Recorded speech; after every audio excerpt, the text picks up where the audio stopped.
আমরা যে সূর্যকে প্রতিদিন দেখি, যার আলোয় ভোর হয়, যার তাপে জীবন চলে, সেই সূর্য কি আসলেই বড়? হ্যাঁ, পৃথিবীর তুলনায় বিশাল। ১৩ লাখ পৃথিবী ঢুকে যাবে সূর্যের ভিতরে। কিন্তু মহাবিশ্বে ওটা তো শুধুই এক বিন্দু। আকাশে আছে এমন তারাও যাদের নাম বেটেলজিউস, অ্যান্টারেস, ইউআই স্কুটি, যাদের ভিতরে ঢুকিয়ে দেওয়া যায় ৫০ কোটি সূর্য। ভাই, ভাবো তো একবার, আমাদের সূর্যের মতো কোটি কোটি আগুনের গোলা একটা মাত্র তারার পেটে। প্রতিটা তারা এক একটা সূর্য।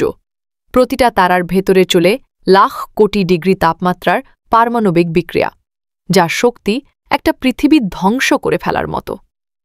আর এই তারারাই গড়ে তুলেছে আমাদের গ্যালাক্সি, মিল্কি ওয়ে গ্যালাক্সি। এই একটা গ্যালাক্সিতেই আছে ৪০০ বিলিয়ন তারা, মানে ৪০০,০০০ কোটি জ্বলন্ত সূর্য। এবং এই মিল্কি ওয়ে শুধু একটা নাম নয়, এটা হলো তারায় গড়া এক মহাসমুদ্র। তবে এখানেই শেষ না। এই গ্যালাক্সির বাইরেও আছে আরও কোটি কোটি গ্যালাক্সি।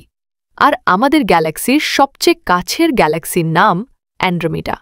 কাছের বললেও এর দূরত্ব এমন, যেখানে পৌঁছাতে আলোকেরও সময় লাগে ২৫ লক্ষ বছর।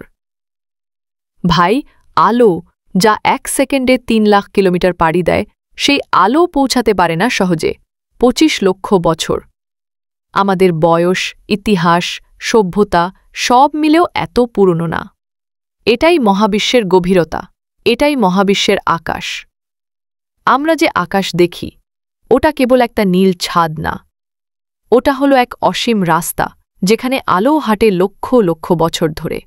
তবুও আমরা মানুষ, চোখ তুলে তাকাই, স্বপ্ন দেখি,